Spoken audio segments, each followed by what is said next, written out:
भगवत प्रेमियों, भगवान की विशेष कृपा से जो हमने जाना समझा है उसे आपके बीच में बताने जा रहे हैं कि उपनयन संस्कार क्या है। तो वास्तव में ये समझना चाहिए कि उपनयन संस्कार क्या है। आज संसार में उपनयन संस्कार करवा रहे हैं लोग। पंडित जी जन उपनयन संस्कार कराते हैं, जनेऊ डाल देते हैं और गायत्री इत्यादि मंत्रों को देकर उपनयन संस्कार कह देते हैं, हवन कर देते हैं। जो कर्म कांड में जो कुछ होता है, कुछ खाना पीना कर देते हैं, उसी उपनयन संस्कार कहते हैं। परंतु ऐसा नहीं है। उपनयन संस्कार का वास्तव में सनातन पद्धति से समझना चाहिए कि उपनयन संस्कार क्या है। देखिए, पहले गुरुकुलों में उपनयन संस्कार करवाया जाता था तो गुरुजी के द्वारा मानी उपनयन, ऊपर का नयन, या से ऊपर का नयन। ये तो स्थूल दृष्टि है ना, स्थूल दृष्टि है। उपनयन का मतलब है कि इससे दूसरा नयन। उपनयन माने ऊपर वाला नयन, इससे ऊपर का नयन। मानी उसको ब्रह्मचार्य बनाया जाएगा, ब्रह्म में रहा चला जाएगा तो ब्रह्म की जानकारी दिया जाएगा, आत्मा ईश्वर ब्रह्म की जानकारी दिया जाएगा, उसकी दिव्य दृष्टि खोली जाएगी। मानी उसको उपनयन संस्कार का मतलब है कि उसको इस संसारी नयन से ऊपर उठाकर और उसे आत्मा ईश्वर ब्रह्म वाले नयन में जाकर स्थापित किया जाए। माने हर गुरुकुलों में पहले ऐसे ही होता था कि उपनयन संस्कार जब कराया जाएगा तो आपको आपका ऊपर का नयन खोला जाएगा। जो अध्यात्म योग साधना का जो सिस्टम है उसमें जो नयन खूटता है, दिव्य दृष्टि खूटती है, तब उसका उपनयन हो चुका है। मेरा ऊपर का नयन खूट चुका है, माने इस स्थूल दृष्टि से ऊपर वाला नयन खूट चुका है। इस पद्धति का नाम उपनयन संस्कार था। आज कर्म कांड का नाम उपनयन संस्कार है कि एक मात्र क्या है कि यज्ञोपवित्र धारण करा दिया जाता है या और हवन करा दिया जाता है, कह दिया जाता है आपका उपनयन हो गया। परंतु वास्तव में उपनयन इसे नहीं कहते। उपनयन में माने ऊपर का नेत्र खूटना जरूरी है, दिव्य दृष्टि खूटना जरूरी है, आत्मा ईश्वर ब्रह्म का दर्शन होना जरूरी है। तब मां से वह ब्रह्मचार्य कहा जाएगा। उस समय ब्रह्मचार्य होता है, मानी वो ब्रह्म में आचरण कराया जाता है कि तू शरीर नहीं है, तू शरीर नहीं है, तू आत्मा है, तू ब्रह्म है।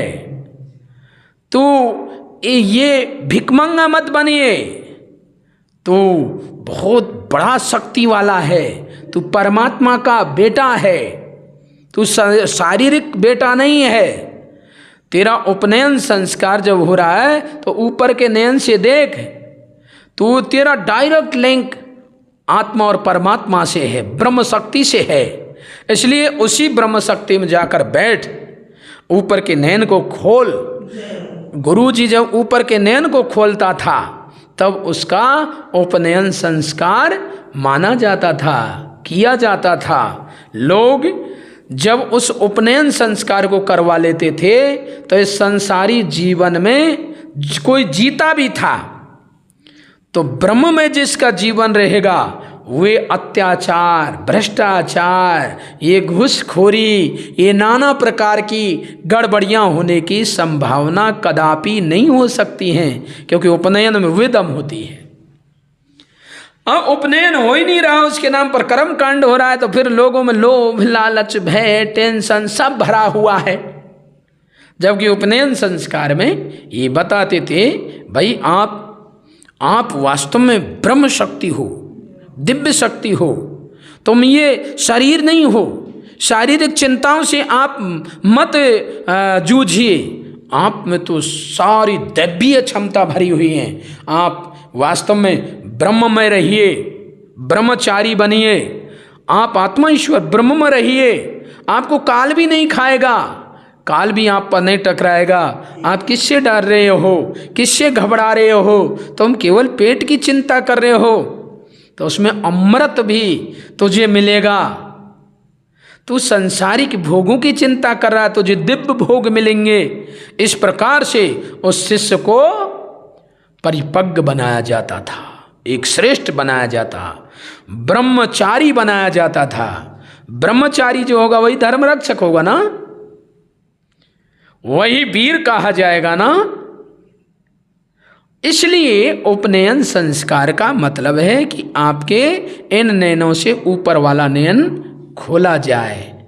गुरुजी अपने पास बुलाए और उसका पहल प्रथम उपनयन संस्कार करे, फिर उसे ब्रह्मचार्य बना, मानी ब्रह्म में, उस उपनयन में जब देखेगा तो ब्रह्म आत्मा ईश्वर ब्रह्म देखेगा, तो उसे ब्रह्म में आचरण रहा चला जाए, तब वे ब्रह्मचारी होगा।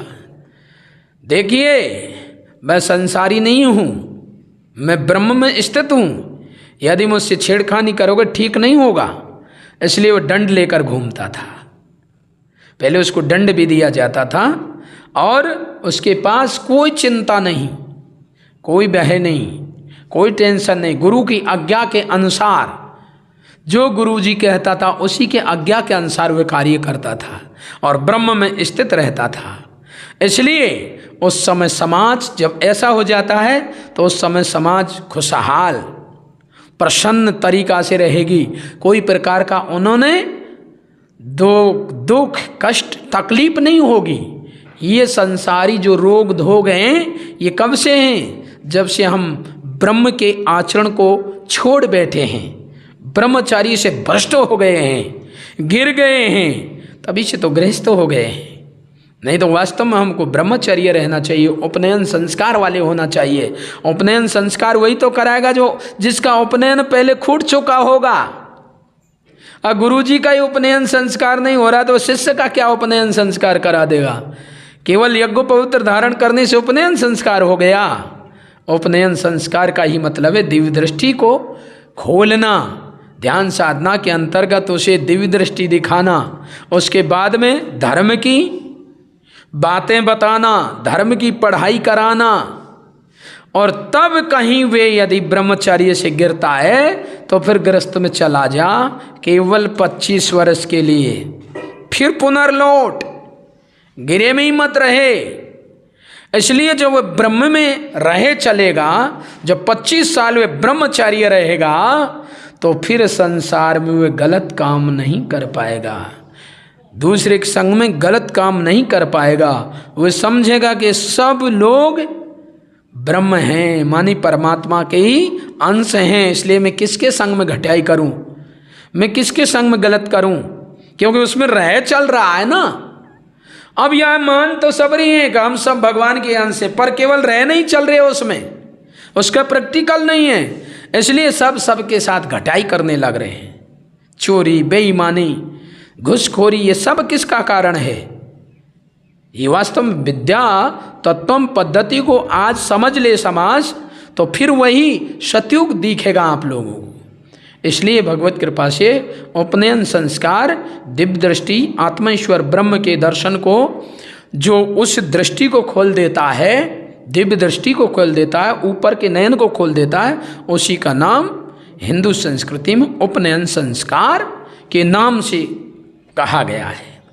प्रेम से बोलिए सदगुरुदेव जी महाराज की, परम पिता परमेश्वर की, आनंद कंद लीलाधारी प्रभु सदानंद जी मनमोहन भगवान की जय।